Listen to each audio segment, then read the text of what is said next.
In the mining country of Montana Territory, it seems that it's one thing to find gold and another to claim it as your own.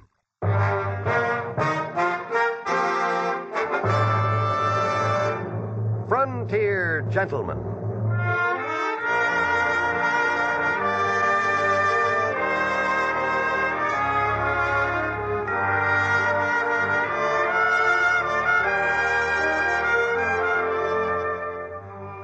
Herewith an Englishman's account of life and death in the West. As a reporter for the London Times, he writes his colorful and unusual stories. But as a man with a gun, he lives and becomes a part of the violent years in the new territories.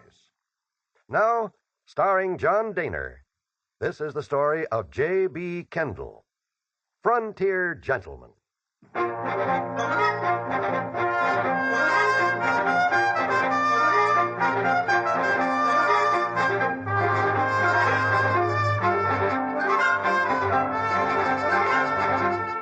I'd been traveling along the Mullen Wagon Road in Montana Territory, and I was looking forward to reaching Helena before dark when my horse began to go lame.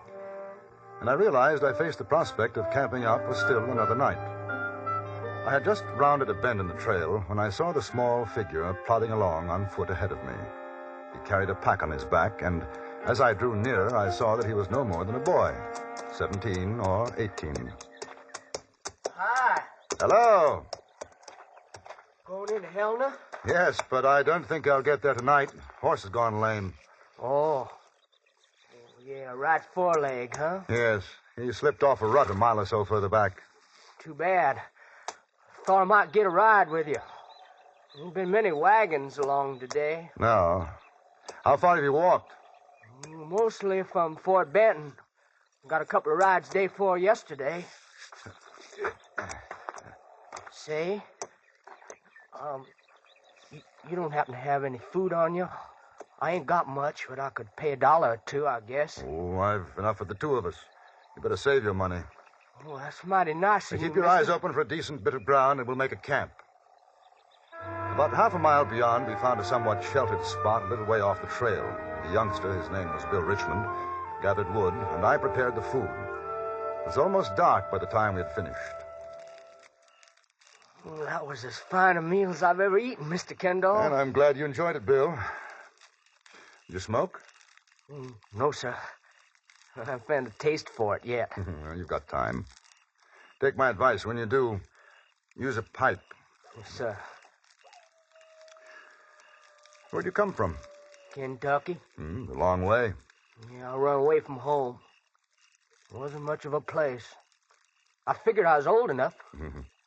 And you came out here for gold? That's right. Hey, you make any strikes, Mr. Kendall? No. I'm not a prospector. How did you get to Fort Benton, Bill? I worked my way up one of them river boats. I sure learned plenty about gold mining from some of them fellas. You know, it says there's places in this country where you can pick the gold right off the ground. I imagine the trick is to find those places. Oh, I will. Of course, I don't mind digging some if I have to. I wish you luck. Hello. Sounds as though we have visitors. How are you? Me and my pals saw the light of your fire off of the trail. You mind company? No, not at all.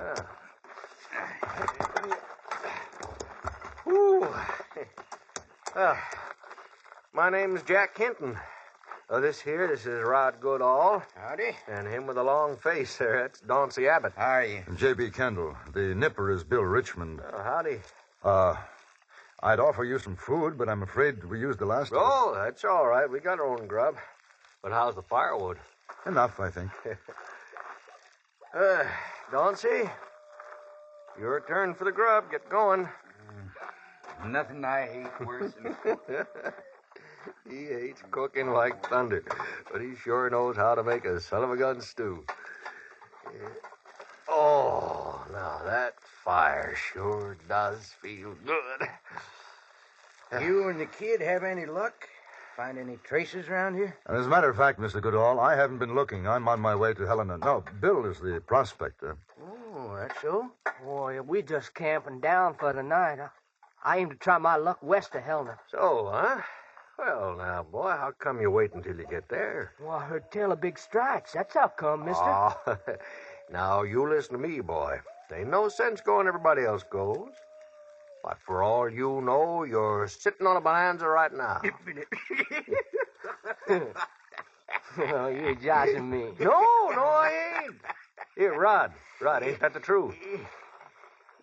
Could be. Why, sure it could. Now, listen, I heard stranger had... Oh, they're pulling your leg, Bill. No, sir, no such of a thing, mister. Now, listen here. Me and the boys, we was working Deer Lodge country a year. Dauncey, you remember? I remember. Why, sure. Now, a couple of fellers right in the next camp to us. They got into a shoot-up. Next thing you know, one of them bites the dust. Other fella, he starts out to bury the poor son of a gun. He digs a grave right there in the camp, and what do you think? Yeah? Pay dirt. Lousy with gold. Oh. Mr. Hinton, you'd take first prize with that one. In a minute, you'd have me believing you. Oh, but that's the truth, though. Oh, I've seen stranger things than that. And that's a fact. It was a pleasant way to pass the night. The three prospectors, hard-bitten, rough men, spinning one tale after another. They'd never find a better audience than Bill Richmond, and they knew it. I could see him absorbing every word. And it wasn't until the fire was getting low that we finally turned in.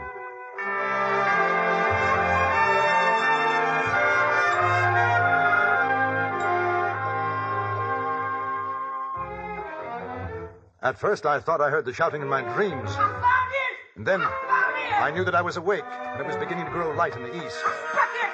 I struck it, Mr. Kendle! Look! Looky here! I'm rich! I made it! What are you talking about, Bill? Just like they said here! I found it! Found what? The gold! The gold! Oh, boy, what's the gold was? Look, Mr. Hinton! Mr. Hinton, sir, look here, gold. Gold? All night I thought about what you told me, you know? All them stores. I didn't even sleep for it. And this morning here, I got up and I walked up the gulch, and I found this. Now, let me see that. Iron pyrites, I'll bet you. May I see? Ain't it gold, Mr. Kendall? It is. The fellas on the boat, they told me what to look for. Iron pyrites, I tell you. Dauncey, fetch me the hammer. Yeah, I got more in my pockets. Look at this Boy, one. will you shut your mouth a minute? Where'd you find it? Surface? No, kind of sticking out of a rock in a gully. I can show you. Well, I'm sure obliged to you, Mr. Hinton. Here's the hammer. If you want my opinion, you're wasting your time. That's gold. Sure it is, Mr. Kendall. It don't break. It's soft. Ain't no alloy in it neither. No silver or copper. Look at the color. Pure gold. Show us where you found it, boy. We followed Bill into a gulch which began no more than 100 yards from the campfire. He turned into a shallow gully and stopped. I could see where he had cut into the rocky bank with his pocket knife.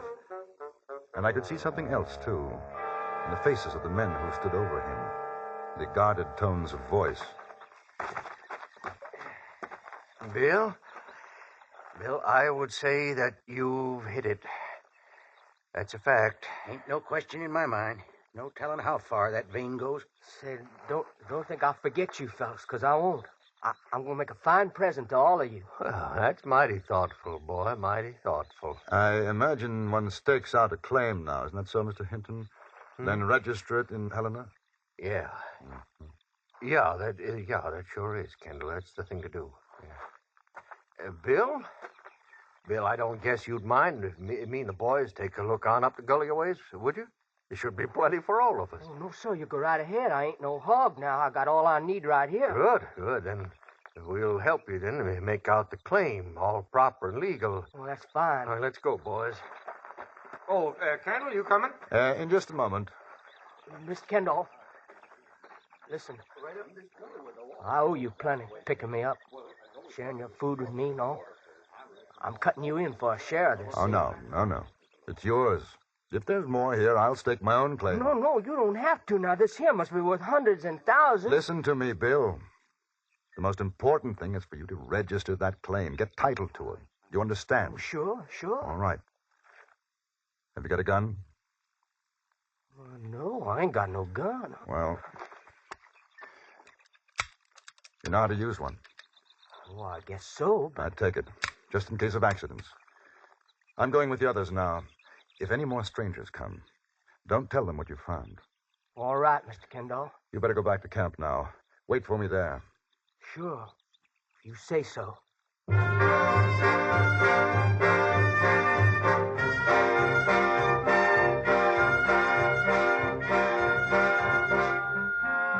I stayed with the three prospectors almost the whole day. We found traces all right, low-grade ore, but nothing really worth working. It was late afternoon when we retraced our steps to the camp. On the way, we passed through the gully and the site of Bill's claim. The sun had already fallen behind the mountains to the west, and there was a chill in the air. Can't just figure it. Just the one vein. Possibly it's a question of digging. Seems to be a number of gullies running off. We looked around these parts a couple of years back. Remember, Rod? That's right. I'd swear what the kid found's a freak. Might not go more than a foot or two, then peter out. No, don't look that way to me. I'd say she'd show better than, $2,000 a ton. Lucky boy. Yeah, ain't he, though? Say, Kendle, you and the boy, you partners or something? Oh, no. Oh. I met him yesterday for the first time. Oh? A man can search a lifetime, not find anything like that. Yeah. Kind of crazy, ain't it? We tell him stories, and he takes us up on it and finds this. Think that'd be worth a share in the claim, wouldn't you? He's sure shooting wouldn't have come looking if we hadn't given him the idea. Sure. What do you think, Kendle? I think, gentlemen, that this is Bill Richmond's claim, and we better get it staked out for him before dark. The way you see it, huh? Exactly that way. Yeah. Well, might as well get on back to camp. Well, don't you think it'd be a good idea to help the boy to stake out his claim before nightfall? I don't know, Kendle. I'm kind of tired right now. How about you fellers? I sure had enough for one day. Oh, that vein's been there a long time. Guess you won't be moving tonight. Kendle, you know how to stake out a claim. Unfortunately, no. Oh. Well, I guess it can wait. Do something about it in the morning, huh? Because right now I sure could use some grub.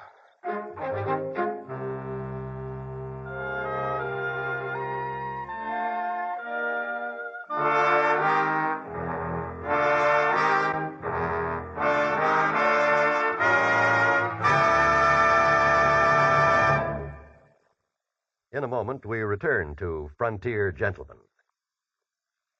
A suspense story starring Agnes Moorehead and the latest action-packed adventure with insurance investigator Johnny Dollar are two of the exciting dramas waiting for you on CBS Radio today. If you like your listening on the thrilling side, don't miss Agnes Moorehead on Suspense. And don't miss Johnny Dollar's tense tangle with a spy ring on most of these same stations today. And now we return you to Anthony Ellis' production of Frontier Gentlemen.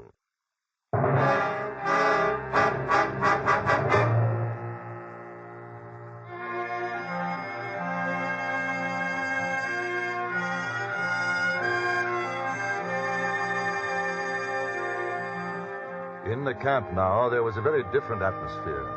Sullen, I think is the best word for it.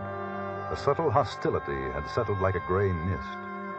I saw the men huddled together as Bill and I prepared the campfire, and I had a pretty good idea of what they were talking about. Oh, she's going fine now, Mr. Kendall. Listen to me, Bill. I think we may be in for a bit of trouble, and no matter what happens, keep your head. How come? No time to explain now, you'll see. Just don't lose your temper. Bill. Yeah, Mr. Hinton? Bill, me and the boys been talking. Now, we figure while it's still light, you ought to get that claim staked out all regular. Oh, yeah, that's fine with me. Now, of course, doing you a service like that, seeing how you nor Kendall know about such things, we reckon it ought to be worth something to you. Well, that's all right. I don't want something for nothing. There, see? See what I tell you, boy. He's a good kid. You was right. What do you think such services are worth, Mr. Hinton? Even shares all around. Cut you in, too, of course, Mr. Even Kendall. shares? Just a moment, Bill. Pretty expensive, isn't it? I imagine a lawyer wouldn't charge that much. Ain't no lawyers around here, is there, Jack? No, sir.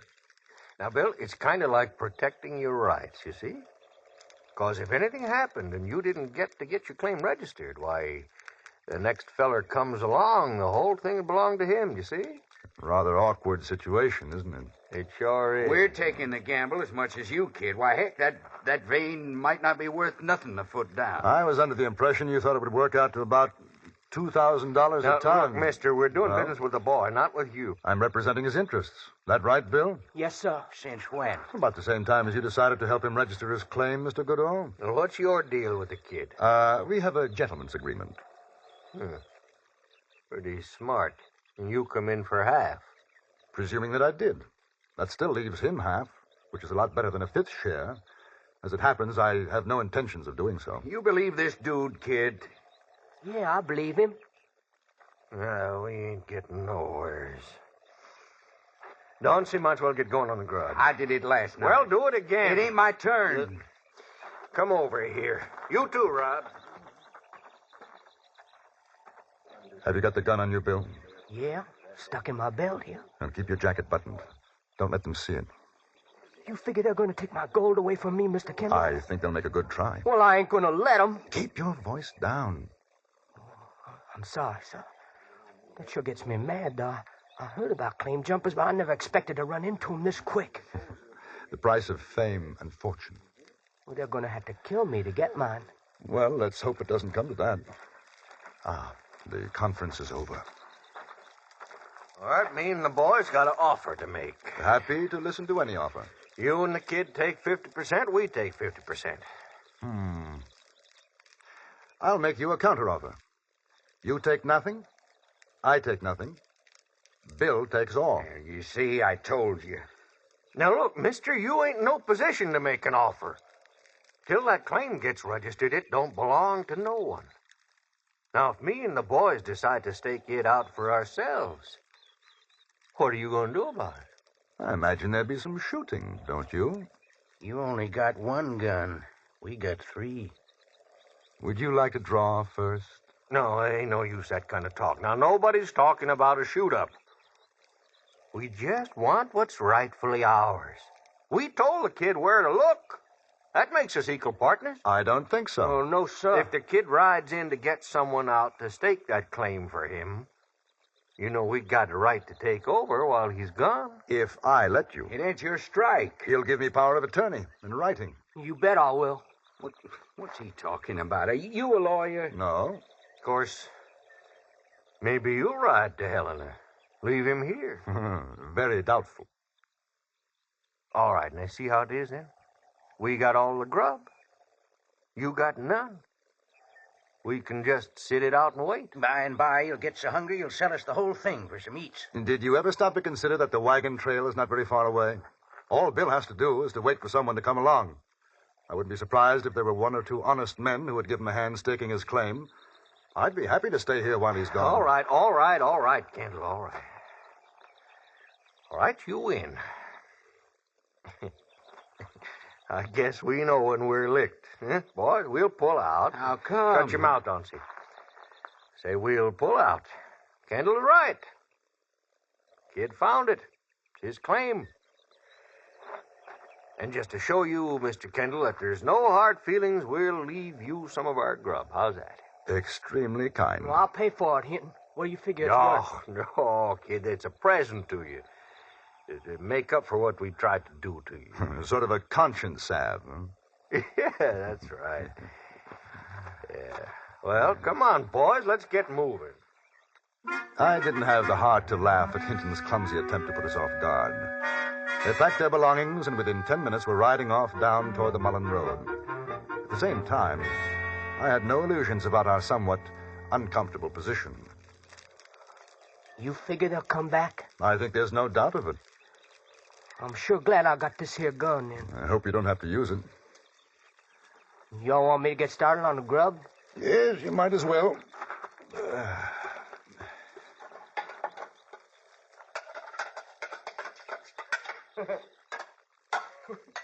Sure is something. What happens to fellas when they get a sight of gold, ain't it? History has a way of repeating itself, Bill. I went through something like this only a week ago in Fort Benton. You know what I'm going to do if that stock's really worth something? I'm going to sell out. You know, I'm going back to Kentucky. I'm going to fix things up just fine for my mom and pa. And the kids. Brothers and sisters? Oh, yeah, a whole slew of them. 8. That's one of the reasons I took off. Well, the immediate problem seems to be our friends. If I send you to Helena now, they might be waiting for you. On the other hand, if I go, they could come back here. I'm feared either way. No doubt. But your claim won't be worth much to you if you're not alive to enjoy it. Mr. Kendle? Hmm? What are you doing in Montana? Oh, nothing much, really, Bill. I think the word is drifting. I drift about, do a little writing for a newspaper in London.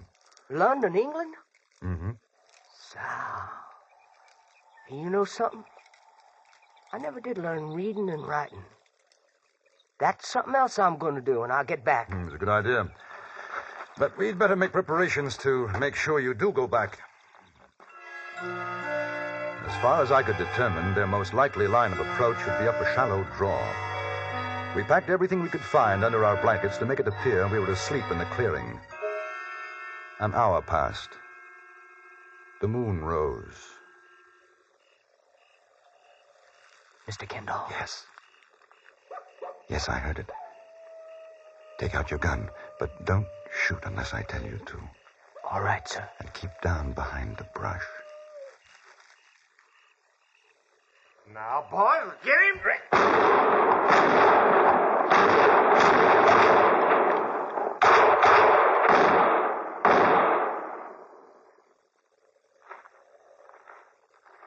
Well, that should ought to have done it, boys.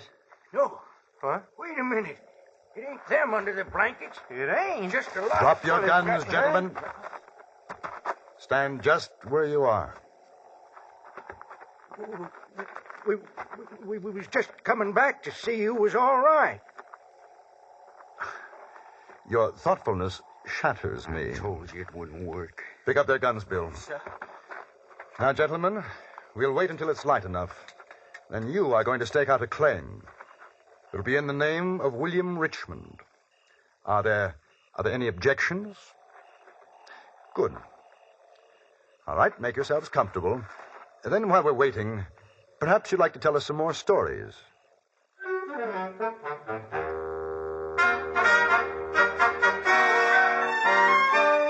The next morning, bright and early, Bill's claim was properly marked off, and to doubly ensure that there would be no more dirty work, our dishonest friends were led, well trussed, into the sheriff's office at Helena. Bill's strike didn't make him a great fortune, but it was enough to take him home a richer man than he came out. I allowed him, under the circumstances, to reward me, and he did, very fairly. $1,000.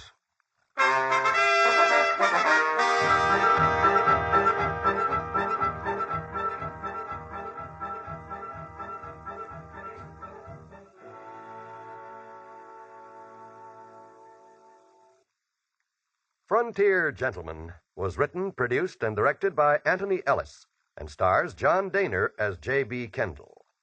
Featured in the cast were Eddie Firestone, Larry Dobkin, Jack Moyles, and Vic Perrin. Music was composed and conducted by Wilbur Hatch.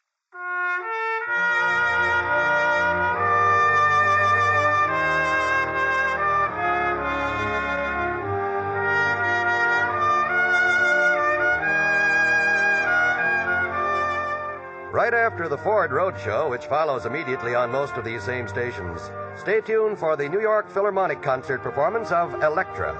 And join us again next week for another report from the Frontier Gentleman. John Wall speaking. This is the CBS Radio Network.